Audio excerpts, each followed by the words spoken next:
Hi everybody, Matty here from BDC TV. Check out our social media. You will find all the links in the description below. And of course, don't forget to subscribe to our YouTube channel, BDC TV. This way you won't miss any of the amazing content that we have coming your way. So let's get on with it. Without further ado, I'd like to welcome Duz from the Lathams. Duz, good to see you again, mate. Good to see you, man. Well, thanks for having us, I should say, because you know we're with you. You're not with us. Yeah. So we're in the beautiful MAMMOTH Hall in Liverpool, and it's the first night #1 of your tour, and it's sold out. It is, yeah. Doesn't get much better than that, really, does it? No, you can't do much better than sold out.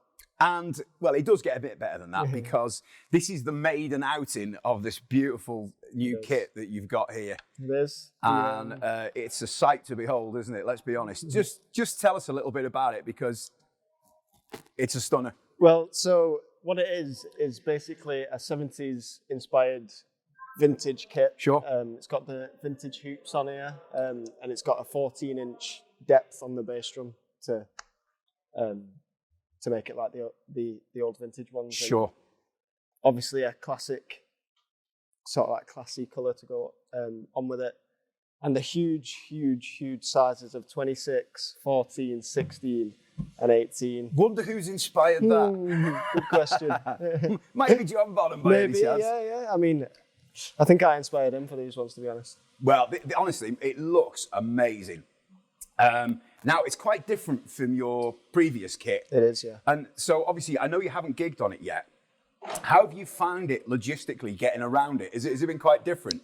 It's been a little bit different, but it's not been weird to get used to, you know what I mean? It just feels like you're on, you know, it feels like my kit still. So it's good. It feels natural to play. Because obviously with the size of the bass drum, the rack tom is naturally going to be a bit further away. But you've got used to it and it's fine. Yeah. I mean, especially with the deepness, you can't even have it anywhere close to that kick drum. You can't scratch it. So no. You know. Well, yeah, I don't want to scratch it anyway. But it is an epic looking kit, and it's kind of like a British racing green. Yeah, I think that's what we settled on. I mean, the colour couldn't be better for me. Yeah. It really does look absolutely stunning, and I bet you can't wait to get it through the PA and just. Well, yeah, this will be the first time it's been mic'd up. Because you're not even sound checked yet. Not yet, no. Still awaiting. Wow. It's just staring at me, waiting. Just incredible. So obviously it's Legend series. Yeah. Yeah. It is, yep. And what snare have you got there? So I've got the Bluebird as my main snare, and I've got a Super 7 as a side snare on the left over here. So a bit of a higher pitch on that one, I guess. Which is beautiful. I love the purple heartwood and that. It's amazing. Sounds amazing unreal. Drums. And so have you always used the Bluebird as your main go-to snare? Yeah, since I started with BDC, I've had this because it just does everything you need it to do. Absolutely, yeah. So it's a real classic looking kit, I have to say. And so head-wise, what have you gone for? So I've gone for Code. I've got the Code Sterling one on the snare. That's the one with the patch in the middle. So it's like a pounding. Yeah. Always takes a pounding. And then I've got the generator coated on my toms, and not only on the bass side, but on the resonant side, I've got coated as well. Right, okay. Yeah. So do you just find it just controls the sound a bit more evenly with that? Yeah, you get a bit of it, especially with the size of these drums, especially this rack tom. It's as big as my snare, so you need something to keep it. I mean, you can still get a good tone out of it, but you get kind of a thicker tone out, along with the sound of the massive drum as well. So it goes well together. Understand. Now, excuse me, I'm looking and I can see a trigger on this bass drum. Now, I assume you're still using the audio from your bass drum, from the mic feed. So we've got two mics in the bass. We've got one through the porthole line on a cushion, and we've got one going into the porthole. But this is just to add some extra sub. So essentially, you've got 3 channels of the desk to this bass drum. To this one bass drum, which, by the sheer size of it, doesn't surprise me, to be honest. No. Oh, that's going to be a joy to behold. It really is. And this bass drum head is, the minute I got here, the lights came up and it was like, I just had to touch it because it looks like a tatty old piece of cardboard. I was the same. I was like, is that on there? And for everybody watching, it's not. It is a printed bass drum head. It's not as it seems. So I don't want to spoil it for anybody, but it really isn't, is it? It is. It's cool. That I enjoy that very much. Absolutely. So what else? I can see you're a fan of the, I just listening to you playing a little bit before, you're a fan of that mounted tambourine on the hi-hat. Is that something you use a lot of? Always, yeah. I mean, it just adds a bit of, I'm not playing over in the mic. It just adds a bit of sparkle to just general stuff. I mean, if you're just tapping your foot along, you can hear that, and it's just nice. No, just nice. Not enough people use them in my book anyway. It's so handy as well, just to have there. Yeah, absolutely. And I've noticed we've got a few, we've got an electronic pad going on over there. Is it the SPD, SX, the Roland one. So what do you use that for? Is it just for triggering different bits and pieces, or? So this triggers our click tracks. Oh, so you run into clicks? The tracks out front. Cool. Yeah. So that just adds little bits. So you get the added responsibility of that then? Yeah. Have you always done that? So before we got one of these bad boys, we were running off. I used to plug my phone into a headphone jack, which led into the desk for our in-ear monitors.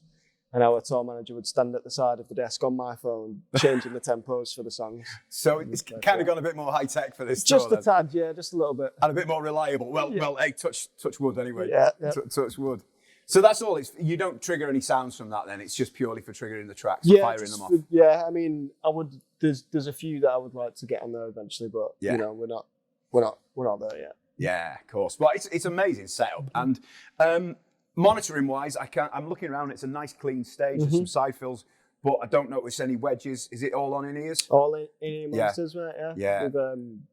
We started on them maybe a year, 2 years ago. Yeah. And obviously for me, it makes a huge difference to have a bit of protection and stuff because they completely block any sound. Totally get that. Totally get that. Very important when you get to this stage with all the sound that's going on. You need to look after yourself. Of course. Do you not miss that? I mean, I suppose you've done the time with a big side fill and all that sort of thing. You don't miss that. I mean, you get a certain energy from playing like that, but I think it has to be the right place as well. Yeah. Like here, I would never do it because it'd just be extra noise. Yeah.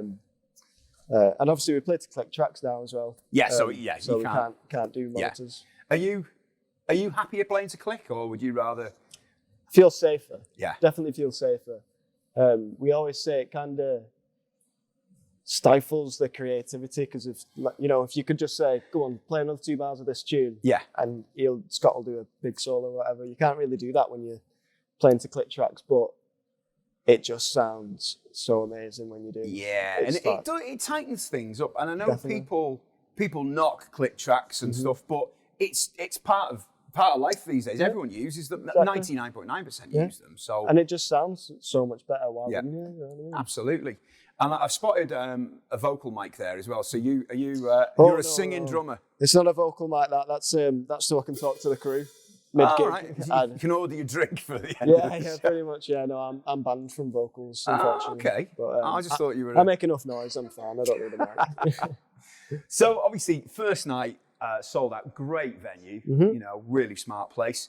Rest of the tour's looking pretty much similar. Yeah. So you've got how long have you got left on the tour? Like, you're just starting it, but you know what I mean. So it's about 2.5 weeks in the UK, and then we've got about a week off, and then we head off to Europe for about the same time, about 2.5 weeks. Yeah. And then I guess we're into festivals and stuff. Yeah, then it's festival season. We've got some outdoor shows in May as well. Yeah. Busy. Is the new album? Is it today? It's out, or it was out on the 3rd. Today we released a deluxe version. Right. Okay. With some special bonus tracks. So it's going to be interesting tonight for you playing songs that the 2,000 odd people in here have never heard before. Is that something you're going to look forward to, and just seeing the reactions? Yeah, I mean it's always like one of the best parts of it. We always do that with new songs. We try them out live to get a reaction. Yeah. So these songs not being new anymore, they're out for people to listen to. Sure. It's it'll be nice to get a live reaction to the album rather than just seeing a tweet or whatever. Yeah. So you can imagine, like, the good people of Liverpool have been sort of had this album on rotation all weekend, trying to soak in the new material ready for tonight. I know I'd do a similar thing. I would do exactly the same, yeah. Oh, amazing. Well, look, I know you've got a busy afternoon, so thanks very much for having us. Thank you for and good luck. Good luck for the rest of the tour on these beautiful drums. I'll look forward to hearing them. Yes. Hopefully maybe catch a tiny bit of the sound check and have You can have a go. I won't have a go, no, I don't want to embarrass myself, but it's awesome, mate. And, thank you very much. You know, really good luck. Yeah. It's going to be amazing. So I hope you've enjoyed it. As always, don't forget to check out the social media, links in the description below. Don't forget to subscribe to BDC TV, and we'll see you soon. Thanks for watching.